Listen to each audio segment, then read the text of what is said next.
with this channel was so it was so big in regards to numbers. Fox News gets 2,000 subscribers on YouTube. Bloomberg gets 6,000, approximately 6,400, 2,500 for Fox News, and Vatican gets 17,000. So even with the Vatican, I mean, dude, it's kind of funny, you know, the Vatican, even with the Vatican getting the numbers that they get, this guy, Sean, this kid, this 21-year-old kid now, or now is over 21, the impact he was making. Sean, I want to make sure that I give you plenty of time. I don't want to cut you off because I know that there are probably, you know, hundreds of thousands of people wanting to know, at least 27,000 people wanting to know. I did see a video, and there, you know, there's a lot of controversy that surrounds this issue, and you know, for the people that care, and I did see, for whatever it's worth, I did see a video where you said I would give the first $500 to, you know, myself and the ministry and making these DVDs, I guess, and then everything above that I'd give to the Sick Children's Hospital, or Sick Kids Hospital. Now, in defense, I have not seen every video that you've done, so I'm just telling you what people have emailed me and showed me. Can you speak to us a little bit about this? Yeah, certainly. Basically what had happened is I had first asked my subscribers to donate $1 to me, and I said if I had reached $500 after receiving $1 donations, then anything above and beyond that I'd send off to Sick Kids Hospital. And I specifically asked my subscribers not to donate amounts like $500 to me, because let's face it, if I was going to sustain myself on a monthly basis off of these people's donations, I couldn't rely on one person sending me $500 every month. That's just not fair. I didn't want to be a financial burden to anyone, but I didn't think asking $1 from a large group of people was that big of a deal. The problem is people, YouTube, you know, you can cut up people's videos, you can leave out certain statements, and likely the video that you watched was a cut-up version of my original video where I specifically asked for $1 donations. In any event, people started donating 20, 50, 100. Two people even donated 500, and that was all within the first week. So I quickly retracted my statements. I made another video explaining what had gone wrong. I changed my policy.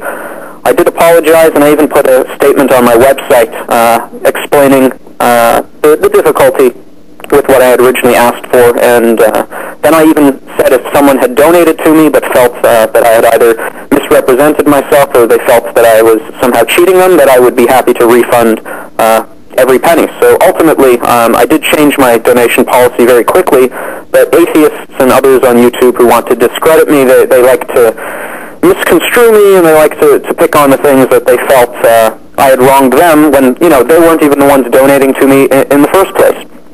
Okay, so the official story from your camp is that I asked people to donate $1 only, and then right. As soon as I got 500 people that donated, that's $500.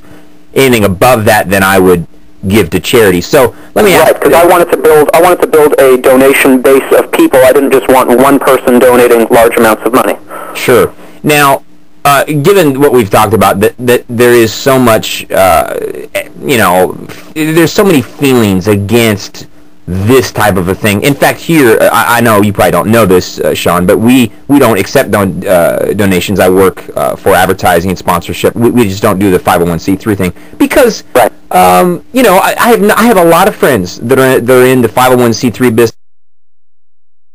business, and they do, you know, fine and wonderful, but for me personally, I just thought, man, you know, I know there's a lot of hardships with it, a lot of baggage come with it, so we decided not to do that here. But nothing against you for doing that. But my point is, this is just from, you know, one guy to another guy. It seemed like, okay, once you got the $500, cool, you got $500, you got what you wanted.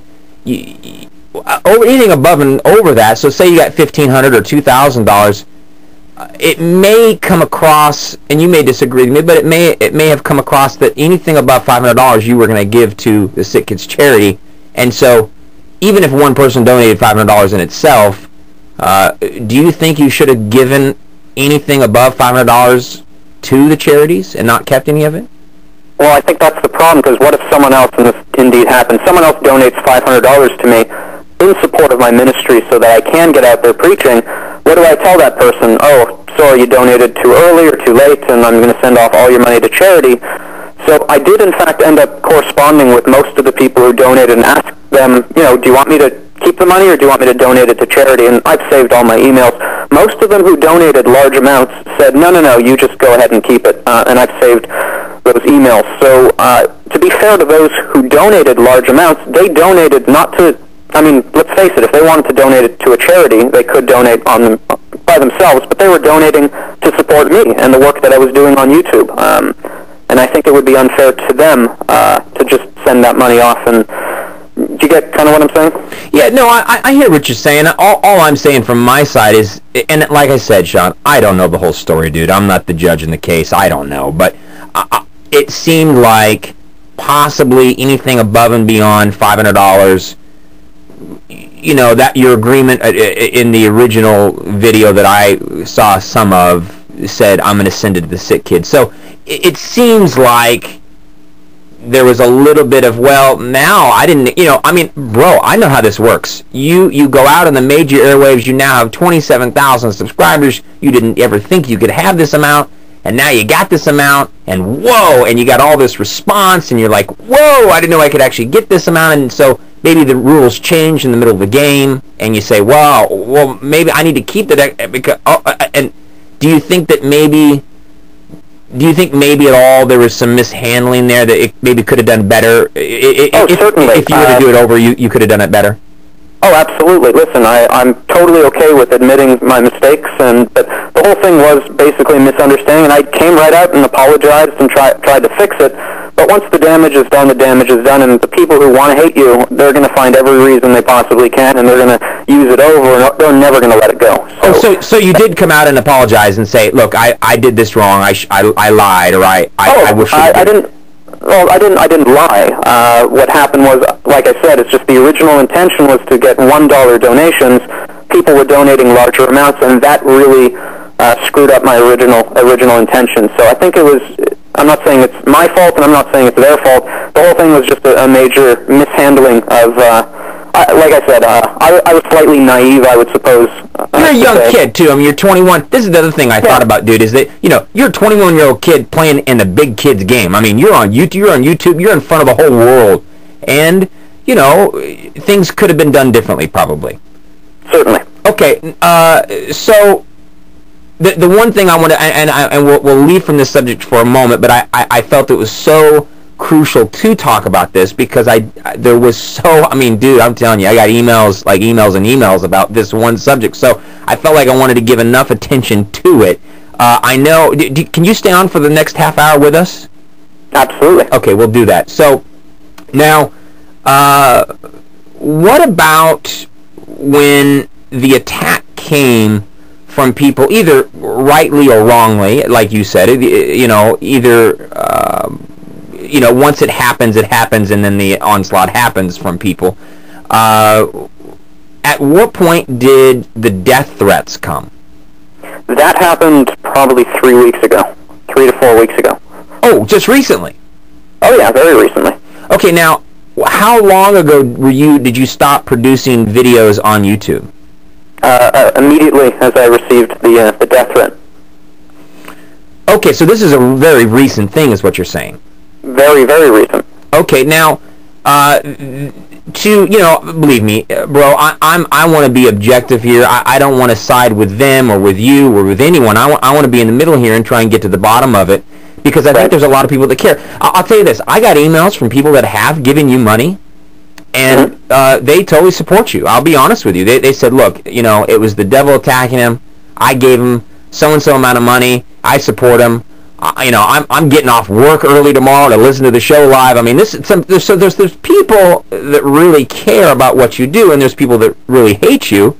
There's people that say the death threats are nothing more than wanting to get out of the rat trap that he's in. Right. How would you respond to that? Well, number one, I'd ask them, you know, if you want to be empirical and scientific, as so many of my adversaries want to be, what empirical scientific evidence they have that I didn't receive death threats. It's easy to slander someone and say they're lying, but the truth is only me and the people who receive the death threats really know what's going on, and I loved my YouTube ministry. I loved it so very much, and it breaks my heart that I had to stop. My parents received in the mail, addressed to them by name, by their first name and last name, death threats from Muslims. And I stand on the authority, my right hand on the Bible. I am telling the truth, and I would not have shut down my website and closed down my YouTube account, which we can talk about in a sec, if not for this happening. And it's scary for my family. It's scary for me, you know. Sure. Now, before, so I didn't realize the death threats were so recent. How much money? You know, when you're a 501c3, you have to be accountable. And I don't know if were you 501c3 or not yet?